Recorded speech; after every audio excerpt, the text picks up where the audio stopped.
Zoom қосымшасын пайдалану туралы нұсқаулық. Zoom қосымшасын көшіреміз, орнатамыз.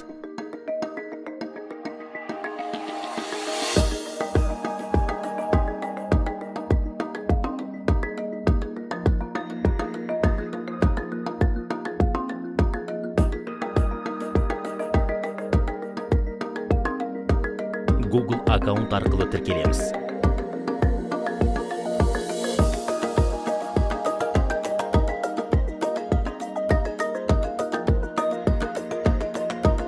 Егер мұғалім болсаңыз, новая конференция тетігі арқылы жаңа байланыс ашамыз.